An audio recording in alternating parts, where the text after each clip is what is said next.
Assalamualaikum warahmatullahi wabarakatuh, teman-teman sekalian. Di mata kuliah manajemen pemasaran ini kita ada masuk ke sesi yang kelima ya. Dimana sesi yang kelima ini kita akan membahas mengenai pengelolaan, pengembangan, dan strategi daur hidup produk. Nah, di sesi kelima ini teman-teman juga akan diberikan tugas ya. Diharapkan diisi dengan tepat waktu sebelum waktunya habis, sudah dikumpulkan semua. Dan juga teman-teman dalam diskusi kalau ada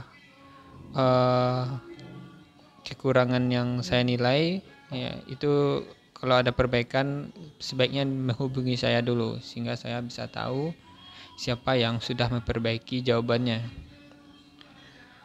Oke, dan juga teman-teman jangan lupa isi absensi ya, karena ya seperti biasa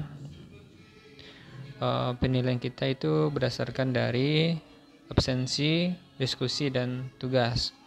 Dan juga ada permasalahan mengenai kuis atau latihan yang tidak bisa diakses, itu kita abaikan saja karena menurut UT atau berdasarkan penjelasan dari UT bahwa untuk kuis dan latihan itu memang lagi ada beberapa yang error ya di berbagai mata kuliah, sehingga tidak apa diabaikan karena tidak masuk ke dalam akumulasi penilaian nilai akhir teman-teman semua.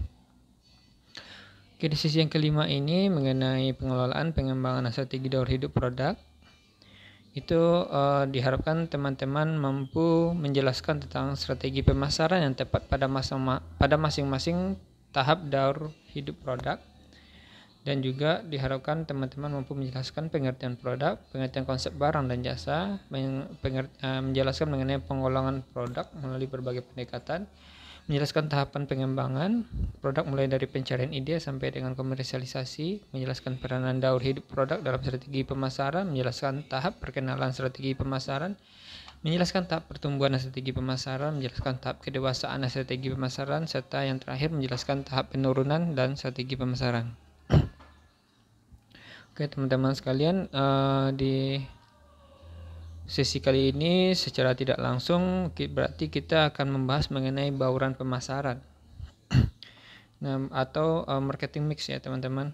Nah, marketing mix ini terdiri dari 4 elemen, itu biasa disingkat dengan 4P. Yang P pertama adalah produk, P yang kedua adalah price, P yang ketiga adalah promotion, dan P yang keempat adalah place. Yang pertama kita bahas mengenai produk ya. Nah, produk itu menyangkut pemilihan barang atau jasa yang akan kita tawarkan kepada konsumen. Nah, apa yang kita tawarkan ke konsumen tentunya sesuai dengan kebutuhan dan keinginan dari konsumen tersebut. Karena sebaiknya kita sebagai perusahaan harus mampu mengetahui terlebih dahulu apa sih yang diinginkan oleh konsumen, sehingga apa yang kita jual sesuai dengan apa yang mereka inginkan atau mereka butuhkan. Jangan sampai kita menjual sesuatu yang konsumennya tidak menyukai atau tidak menginginkan karena memang ada barang yang lebih baik atau ada sesuatu yang tidak bisa digantikan dengan barang apa yang kita jual. Yang kedua itu price, itu harga. Nah, harga ini sesuai dengan produk juga. Apakah harga yang kita jual ini sesuai dengan pendapatan dari masyarakat, itu harus kita sesuaikan. Harga di Indonesia itu sangat penting karena seperti kita ketahui bahwa negara kita itu adalah negara berkembang di mana rata-rata itu berpendapatan menengah ke bawah, berarti daya beli masyarakat itu ya dengan harga barang yang menengah ke bawah juga. Jadi makanya seperti contohnya ya, barang-barang mewah ini ya hanya orang-orang tertentu saja yang memiliki, seperti mobil sport ya, atau tas branded juga itu hanya beberapa orang yang memiliki, orang-orang yang punya pendapatan yang tinggi aja. Sedangkan ya kebanyakan orang kan membeli mobil-mobil yang harga menengah ke bawah ya, seperti Avanza, Gia, Calya, dan lain-lainnya.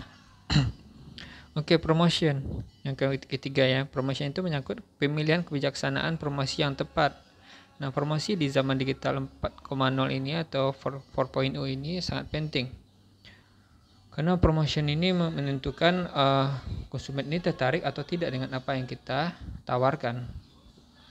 Nah, sekarang banyak cara-cara promotion yang berbeda dengan zaman-zaman 2000 ke bawah ya teman-teman.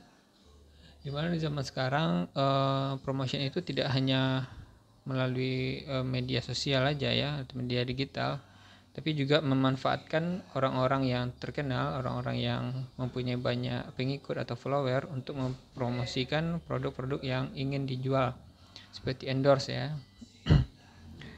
Dan juga promotion ini juga bisa bekerja sama juga dengan perusahaan-perusahaan lain ya, yang mempunyai keahlian atau keandalan dalam menjual sebuah produk. Misalnya Flash ya.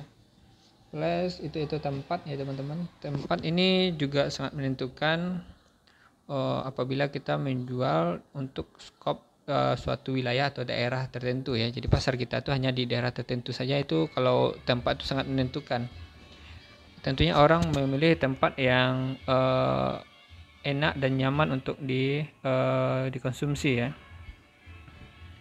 Dan juga tidak hanya itu, selain tempat itu berfungsi juga untuk saluran distribusi ya. Bagaimana kita membuat sebuah tempat atau meletakkan sebuah perusahaan dekat dengan bahan bakunya, sehingga proses distribusinya lebih sedikit ya, biaya-biaya transportasinya lebih sedikit, dan untuk sampai ke tangan konsumen pun jadi lebih cepat.